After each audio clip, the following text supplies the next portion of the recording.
Students अस्सलाम वालेकुम, welcome to all of you. This is Fashbir Bhatti, your physics tutor. Students, आज हम बात करेंगे प्रोजेक्टाइल मोशन पे। ये हमारा यूनिट नंबर 1 का लास्ट टॉपिक है, प्रोजेक्टाइल मोशन। आपने अपने एफएससी के दौरान ये बात डिस्कस की होती है कि projectile motion is basically a to dimensional motion. हम 2D से क्यों कहते हैं? क्योंकि इस मोशन के दौरान हम दो एक्सिस में डिस्टेंस तय कर रहे होते हैं, एक्स एक्सिस भी और वाई एक्सिस भी। सेकंड बात आप पढ़ते हैं कि this is 2D motion due to constant acceleration of gravity. अब ये बात डेफिनेशन में लिख दी गई है, एक्सेलरेशन सिर्फ ड्यू टू ग्रेविटी है। हम ये बात स्टूडेंट्स जानते हैं कि अगर तो जहां पर फोर्स मौजूद होती है वहीं पर एक्सेलरेशन भी होता है। अब क्योंकि हमें ये बात डेफिनेशन में कह दी गई है, एक्सेलरेशन सिर्फ ग्रेविटी की वजह से है, तो ये बात हम याद रखेंगे कि फिर फोर्स भी सिर्फ और सिर्फ ग्रेविटी की ही होगी। हमारे पास कोई भी एरोडायनामिक फोर्स मौजूद नहीं है, कोई एयर फ्रिक्शन नहीं है, कोई एयर रेजिस्टेंस नहीं है। हमारे पास सिर्फ एक फोर्स मौजूद है, and that is the force of gravity. All other forces are zero. ये हमारे पास एक पहली लिमिटेशन है किसकी? प्रोजेक्टाइल मोशन की, कि हमारे पास कोई एयर फ्रिक्शन या कोई भी एयर की फोर्स मौजूद नहीं है। अब हम पढ़ेंगे first type which is actually horizontal projectile. Students, हमने कहा हमारे पास ये फर्स्ट मैस है या बॉडी है जिसको हमने वेलोसिटी इनिशियली सिर्फ और सिर्फ प्रोवाइड की है इन एक्स एक्सिस। क्योंकि velocity is provided in x axis, इसीलिए हम कहते हैं कि दिस इज हॉरिजॉन्टल प्रोजेक्टाइल। असूलन वैसे बॉडी को बिल्कुल स्ट्रेट जाना चाहिए था, लेकिन क्योंकि क्योंकि ग्रेविटी भी तो मौजूद है, and gravity is always downwards, तो ग्रेविटी के इफेक्ट की वजह से ये बॉडी कुछ इस तरह से नीचे की तरफ को बेंड हो जाएगी। अब स्टूडेंट्स, इस पूरे पाथ को फुलफिल करने के लिए लाजमन सी बात है कि इस ऑब्जेक्ट को यहाँ पर भी होना चाहिए, इसी पाथ को फुलफिल करने के लिए इस ऑब्जेक्ट को यहाँ पर भी होना चाहिए, और इसी पाथ को फुलफिल करने के लिए ये इस ऑब्जेक्ट का फाइनल पॉइंट होगा। अब अगर इन सारों केसेस में देखें तो हमारी बॉडी ने यहाँ से अपना पाथ शुरू किया और इस तरह से इसने तय किया ये एक्स हॉरिजॉन्टल डिस्टेंस भी, जिसको मैं एक्स भी कह सकता हूं, और इसको रेंज भी कहा जा सकता है। जबकि यहीं पर बॉडी ने तय किया ये वाई हाइट भी, मैं इसको वाई भी कहता हूं, एच भी कह सकते हैं और हाइट भी कह सकते हैं। अब आपके सामने देखें, ग्रेविटी की वजह से बॉडी ने टू एक्सिस में डिस्टेंस कवर कर लिया, so this is called two dimensional motion under acceleration due to gravity. अब स्टूडेंट, हमने क्योंकि ये बात कर दी थी कि हमारे पास इस पूरे पाथ में कोई फोर्स नहीं है सिवाय ग्रेविटी के। जरा नोट कीजिएगा, ग्रेविटी क्या एक्स एक्सिस में होती है? नहीं, gravity is always downward, gravity is in vertical axis, Y axis. अब क्योंकि मेरे पास एक्स एक्सिस में कोई फोर्स मौजूद ही नहीं है, अगर फोर्स मौजूद नहीं है एक्सेलरेशन भी नहीं होगा। अगर एक्सेलरेशन नहीं है, so there will be no change in velocity. इसका मतलब ये हुआ कि हम इस मोशन में जो वेलोसिटी शुरू में देंगे वही वेलोसिटी आखिर तक सेम रहेगी, जो इनिशियल है वही फाइनल होगी, हम उसको वी एक्स कह देते हैं। क्योंकि देखें, फोर्स होगी तो एक्सेलरेशन होगा ना, एक्सेलरेशन होगा तभी तो चेंज इन वेलोसिटी आएगा। If there is no acceleration, there will be no change in velocity, and velocity component along horizontal axis वो बेटा पूरे पाथ में क्या रहेगा? कांस्टेंट रहेगा।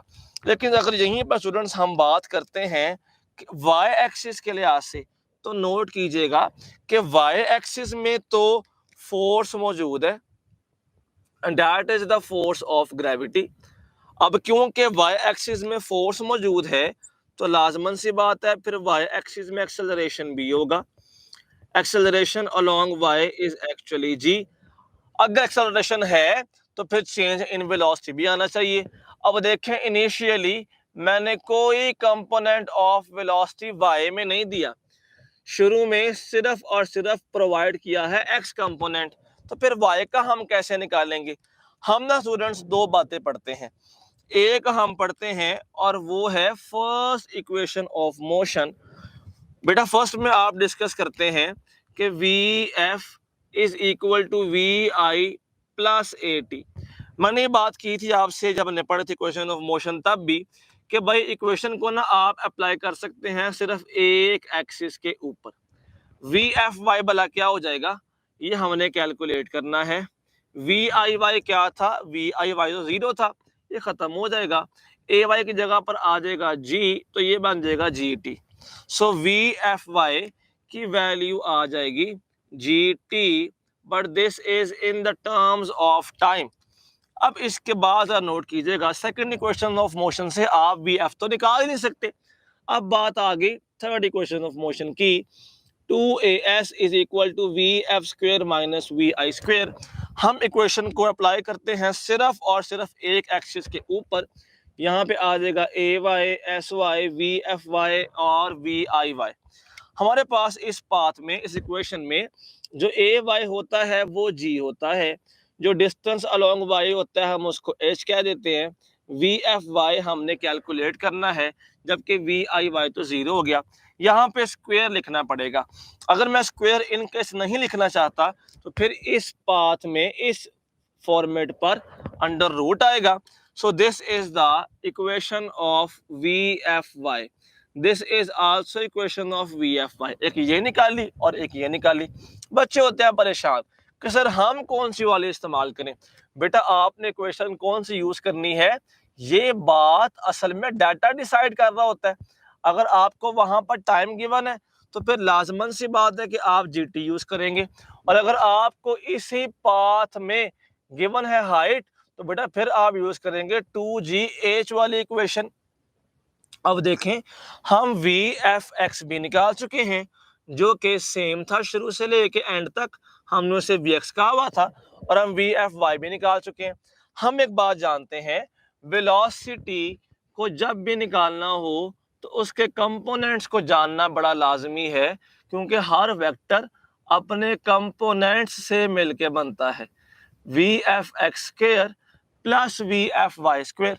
अब जरा नोट कीजिएगा, यहाँ पे हमें क्या गिवन है वी एफ एक्स, हमने तो वी एफ एक्स को सिंपल वी एक्स कहा हुआ था, लेकिन वी एफ वाई तो जी टी था, यहाँ पर वी एफ वाई स्क्वायर है तो ये बन जाएगा जी स्क्वायर टी स्क्वायर। लेकिन अगर इसी बात को मैं देखूं इन टर्म्स ऑफ हाइट तो मैं कह सकता हूं कि वी एफ हो सकता है under root V F X की जगह पर आ जाएगा वी एक्स स्क्वायर, जबकि वी एफ वाई की जगह पर आ जाएगा 2gh। सो दोनों फार्मूलाज बिल्कुल ठीक हैं, बस ये in with respect to time है और ये विद रिस्पेक्ट टू हाइट है। हमने किसको यूज करना है, क्वेश्चन बताता है। फर्स्ट करें, हमें क्वेश्चन आ गया। क्वेश्चन स्टूडेंट्स ये है कि a boy angrily throws a ring towards a girl. Boy ring को थ्रो करता है with speed of 40 metres per second horizontally. Ring को फेंकता है इस स्पीड से एक गर्ल की तरफ, ठीक है। और कहा जाता है कि बताएं what will be the final velocity after 3 second. बताएं वेलोसिटी क्या होगी 3 सेकेंड्स के बाद, जबकि साथ हमें ऑप्शंस भी दे दी गई हैं। ऑप्शन हमें गिवन है अल्फा सेम रहेगी 40 metre per second, beta option is 50 metre per second, Charlie option is 60 metres per second, जबकि delta option is 70 metres per second. बताएं ऑप्शन में से कौन ठीक होगी। अब देखें हमें वी एक्स के साथ में टाइम गिवन है, जब बेटा गिवन है टाइम तो हम सॉल्व करेंगे इस फार्मूला को, और हम सॉल्व करेंगे इन दिस मैनर कि वी एक्स स्क्वायर 40 का स्क्वायर इज 1600, जी होता है 10, 10 का स्क्वायर इज 100, टी था 3, 3 का स्क्वायर इज 9, हमारे पास सिंपल आ गया 1600 प्लस 900 which becomes 2500। जब किया फर्दर सॉल्व तो आंसर आ गया 50 मीटर्स पर सेकेंड। तो correct option is 50 metres per second. अब यही क्वेश्चन हमें ऐसे भी पूछ सकता था इन टर्म्स ऑफ हाइट कि अब boy throws a ring angrily from the height of 45 metre towards a girl, बताएं what will be its final speed. अब हमें टाइम नहीं गिवन, अब हमें हाइट गिवन है। अगर टाइम गिवन नहीं होगा, हाइट पता होगी, तो फिर हम इसको यूज कर लेंगे। हमें बेटा यहाँ पे सॉल्व करना पड़ेगा। V F is equal to V X square, वो सेम आ जाएगा 40 का स्क्वेयर प्लस 2 जी होता है 10, एच होता है 45। तो जरा नोट कीजिएगा, 40 स्क्वेयर बन जाएगा 1600, 45 टाइम्स 2 बनता है 90 और टाइम्स 10 आ जाएगा 900। ऐड करेंगे फिर 2500 आ जाएगा और ये गेन आ जाएगा 50 मीटर पर सेकंड। यानी हमारे पास थोड़ा सा इस लिहाज से भी आंसर सेम बनता है, लेकिन देखें दोनों को ये थी हमारी मेन बात वेलोसिटी को लेके। अब हम चलते हैं जी जी बेटा।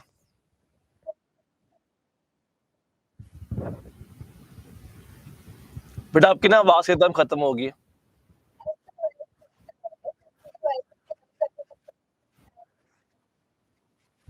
जी बेटा दोबारा देखें। बेटा आपने शुरू में वी एक्स प्रोवाइड किया था, तो बेटा वो क्योंकि एक्स एक्सिस में कोई फोर्स नहीं थी, एक्सेलरेशन नहीं था, वेलोसिटी विल रिमेन सेम। बेटा वेलोसिटी एंड तक एक्स एक्सिस के अलोंग सेम रहेगी। लेकिन बेटा क्योंकि इनिशियली इनिशियली बेटा हमारे पास कोई वाई कंपोनेंट नहीं था, लेकिन क्योंकि बॉडी भी कहाँ पे जा रही है नीचे, ग्रेविटी भी कहाँ पे जा रही है नीचे, तो बेटा फिर आहिस्ता आहिस्ता Y component of velocity develop होना शुरू हो जाएगा। तो हमें वी एफ एक्स और वी एफ वाई निकालना पड़ेगा। वी एफ एक्स तो भाई वही था जो लास्ट पे शुरू में था, हमने सेम कह दिया। बेटा वी एफ वाई हम निकालते हैं फर्स्ट इक्वेशन से इन टर्म्स ऑफ टाइम और थर्ड इक्वेशन से इन टर्म्स ऑफ हाइट। समझ आ गया बेटा?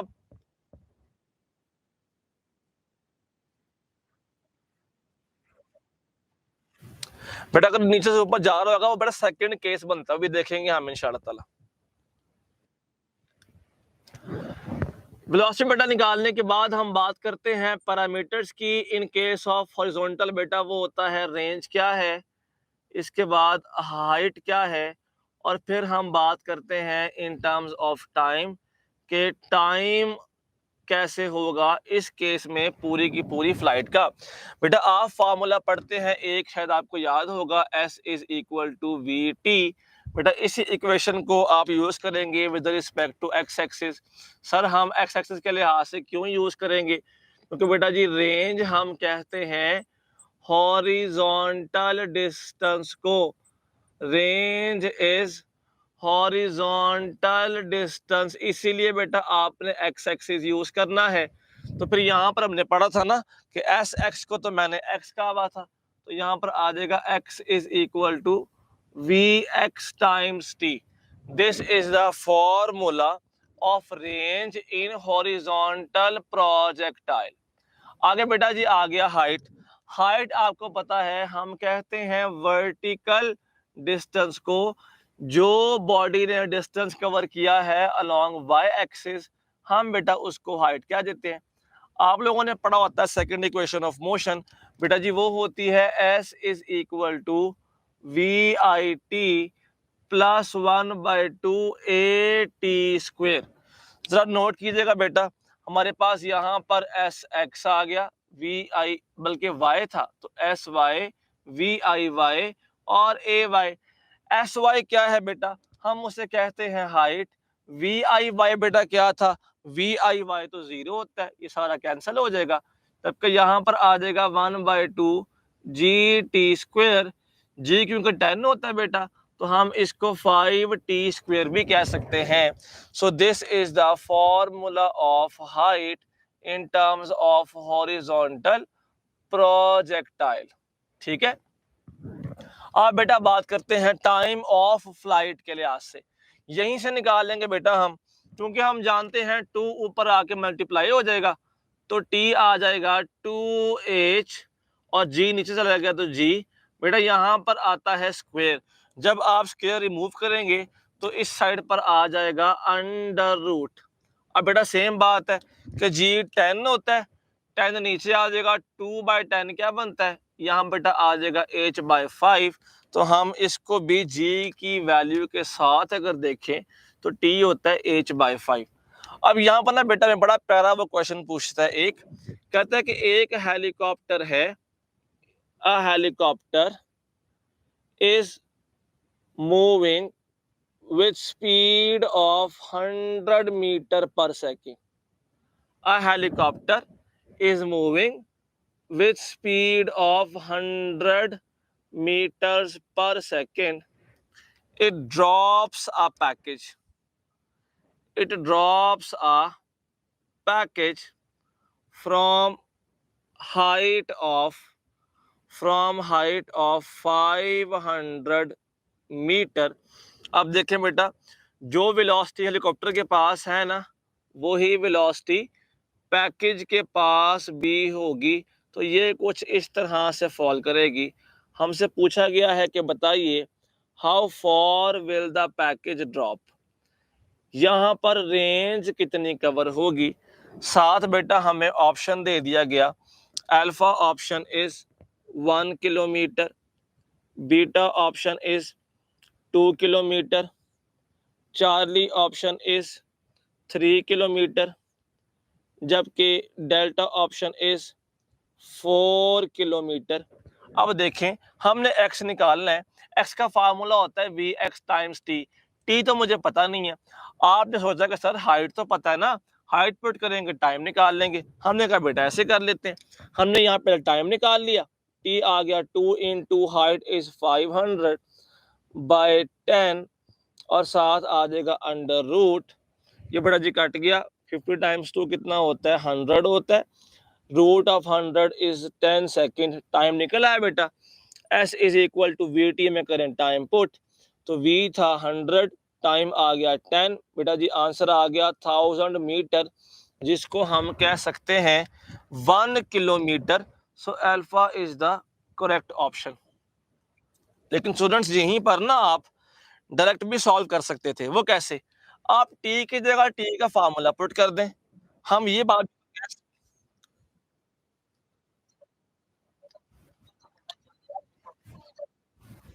नहीं बेटा, आपके पास क्योंकि वेलोसिटी आगे की तरफ का, तो फिर बॉडी आगे जाएगी बेटा जी। जो आप गाड़ी से बाहर रैपर फेंकते हैं ना लेज का बेटा, वो लेज का रैपर और बेटा ये वो सेम चीज नहीं है।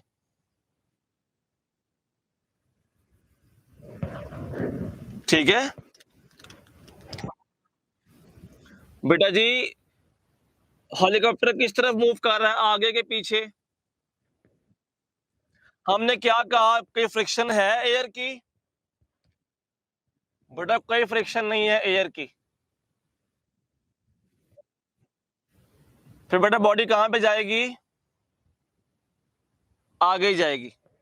ठीक है, तो बेटा इस फॉर्म से आप डायरेक्ट भी निकाल सकते थे, सिर्फ हाइट पुट करते डायरेक्ट और आपको vx पता था बेटा, तो आप डायरेक्ट यहाँ से रेंज भी निकाल सकते थे। This is the relation between range and height of this kind of projectile.